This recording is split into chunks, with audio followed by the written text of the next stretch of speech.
What's up fellow Yu-Gi-Oh fans, I'm the one and only Yugi Penguin, and I know what you're thinking. Yes, didn't he already just quit doing Yu-Gi-Oh on YouTube? I kind of did, but I'm still going to be playing, and because I'm going to be playing with Monarchs, I'm going to show you my updated Monarch deck profile, and then probably after this video I probably won't be doing any more Yu-Gi-Oh content unless I make another update for this deck. And it's not dead in 2018, I don't care what all you say, I'm going to continue playing it and I'm going to continue enjoying it, because this is the only part of the game where I actually enjoy playing Yu-Gi-Oh, because I'm playing a deck that I have fun with, and I like to watch my opponents squirm because they can't special summon or use their extra deck when I play this deck. So let's get into the deck profile. We're going to start with the main boss monster herself. Her name is Aether, the Heavenly Monarch. Let's zoom this in for you. So basically, hold on. There we go. So you can tribute this card by tributing one tribute summon monster.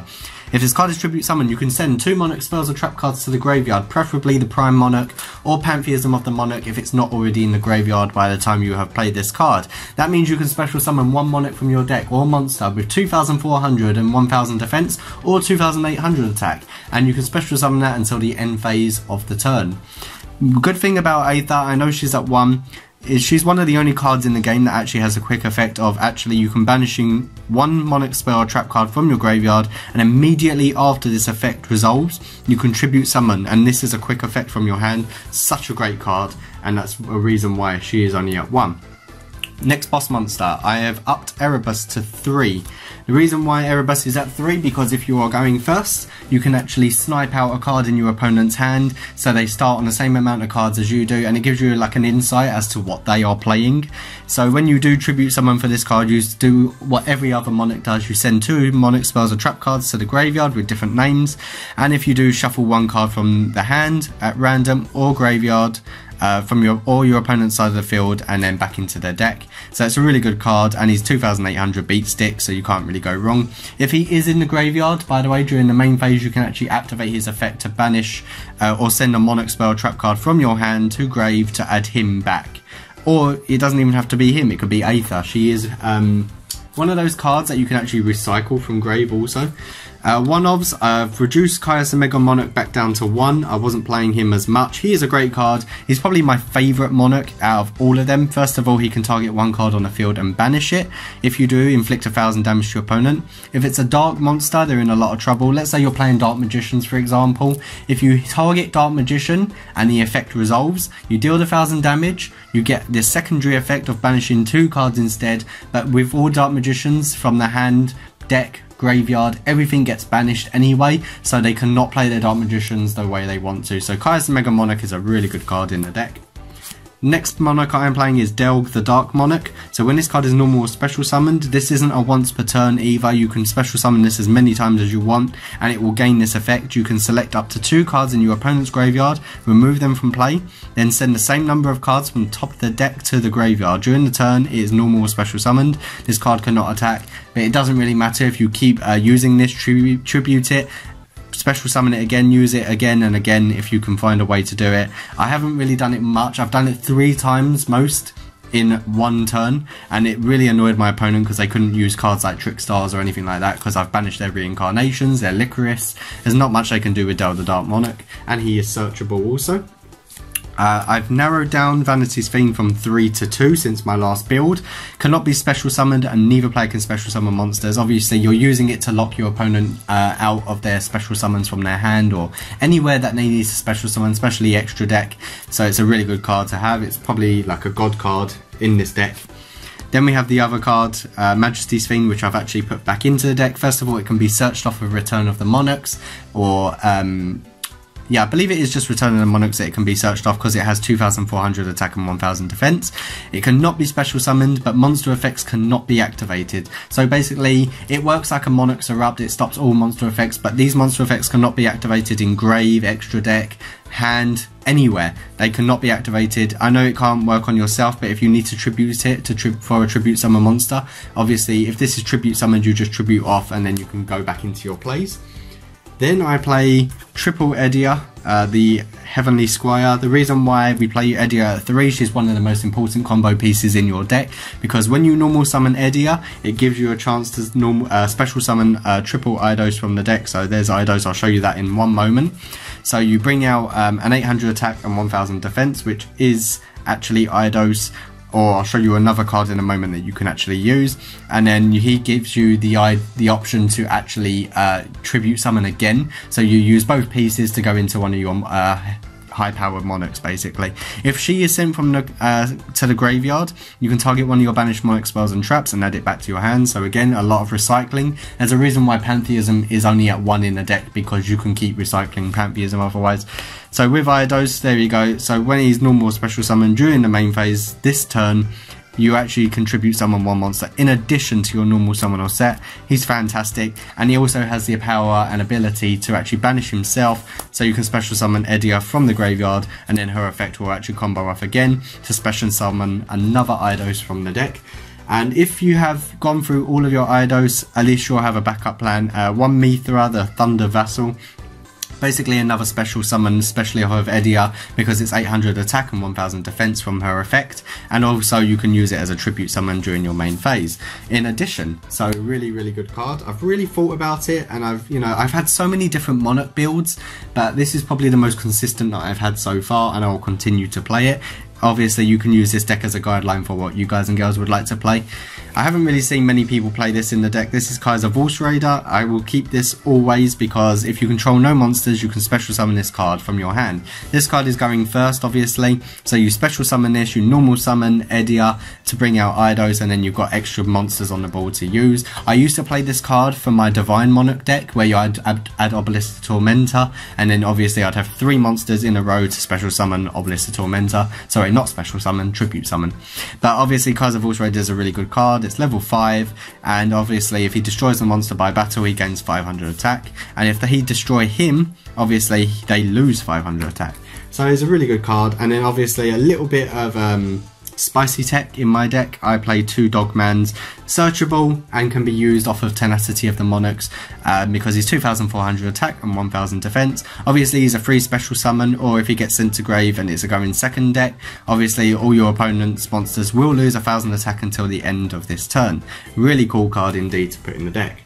As for spell cards, I am playing triple triple Domain of the Monarchs. Obviously this card is one of the main and sole pieces of your deck to lock down your opponent's deck. So obviously if you've got a tribute summon monster on the field and this is on the field, your opponent, let's say you've got Vanity's Fiend on the field, no special summons, no extra deck because you control tribute summon monster. And basically during damage calculation, only if you're attacking the opponent's monster, your monsters will gain 800 attack during the damage calculation only. Such a great card also. And obviously you can reveal cards such as Erebus and Aether in your deck, in your hand, and you can reduce their level by 2, so you can only do 1 tribute summon instead of 2. So Domain of the True Monarchs is one of the main cards in your deck. I've bumped up Tenacity to 3. I think it's very essential in this deck, considering we're playing a lot of monsters with 2400 attack and 1000 defense. So you would reveal that card in your hand, and then you would add 1 Monarch spell trap from your deck to your hand. You can only use that once per turn, so do not forget that. I've bumped up Return from 1 to 2. I think I want to get into Aether as quick as possible, or any other Monarchs that I haven't actually got in my hand just yet. You never really brick in this deck unless you actually have a first turn. You know, it's one of those things where if you get all 6 Monarchs in your hand, that is just unheard of, and I don't really brick in this deck because it's so consistent. But Return will add one of those monsters from your deck to your hand once you've tribute summoned. One Pantheism, self-explanatory. You send for cost and then you draw 2, and then you can banish it from your graveyard to reveal 3 cards in your deck, and your opponent will add one of those Monarch spells or traps from your deck to your hand. The Monarch Stormfall, that combos off really well with pretty much anything on your opponent's turn. I preferably would do it with Aether the Heavenly Monarch, because you activate this, activate Aether's effect, you'd banish basically a Monarch spell or trap from your deck, graveyard I believe it is, and then obviously you tribute summon for her because she's got a quick effect, and that will just throw your opponent off game, and that's more of a floodgate move. And then I would play 1 March of the Monarchs, because your tribute summon ones cannot be targeted or destroyed by card effects. So really cool card. And then another bit of spicy tech that I play still, Celestial Observatory. So place one level 6 monster from your hand or face up on the field to the bottom of the deck to draw 2 cards. So we're not playing Allure of Darknesses in the deck, you're playing Celestial Observatory. This combos off really well with Domain of the True Monarchs, because even if you have a level 8 Monarch in your hand, you can activate Domain to reveal it to drop its level by 2. And then obviously you can activate Celestial if you need to go into your deck even more. And obviously if you've got a bricky hand, this card actually unbricks you.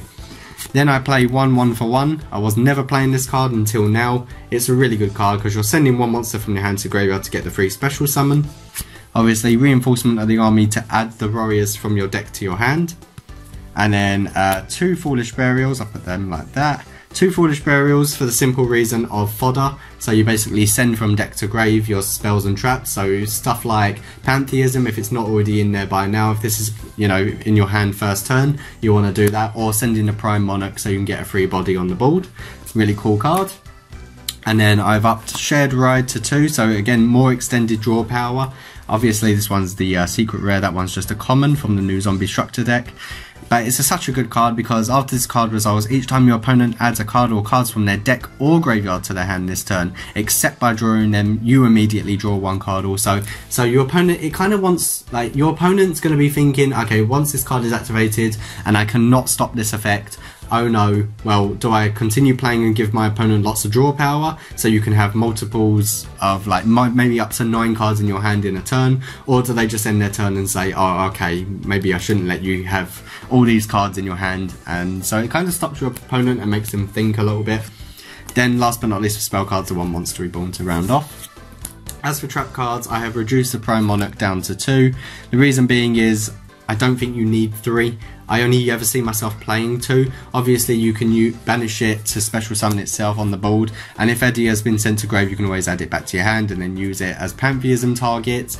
You can use it as Erebus target, so you send that to grave and then add Erebus back. So there's a lot of couple of combo pieces that you can use for this deck. And then obviously 2 Monarchs Erupt in case your Majesty's Fiend has been destroyed and you control Tribute Summon monster. Your face-up cards on the field cannot activate their effects, so monsters, GG, goodbye. And then last but not least, I'm playing a card that I'm not really familiar with until now. So this is Dark Advance. So during either player's main phase or battle phase, target 1 monster in your graveyard with 2,400 and more attack and 1,000 defense and add it to your hand. Then immediately after this card resolves, you contribute summon 1 monster with the same attack in face-up attack position. So it's a really cool card if you want to get an extra monster on the board to tribute summon again, and of course if it's stuff like Erebus and you've tribute summoned, you get its effect, and then obviously you'd shuffle a card from the field or hand on, or a problematic card on the board that you do not like. So I feel like Dark Advance is a really good choice of card to put into this deck. Boys and girls, if you have enjoyed this deck profile, please don't forget to smash like, hit the subscribe button for more epic content. Obviously the channel is going into more of a gaming channel now, but please let me know what you think of the deck profile, if you think it's more consistent. I personally really think it's one of my favourite deck profiles to make.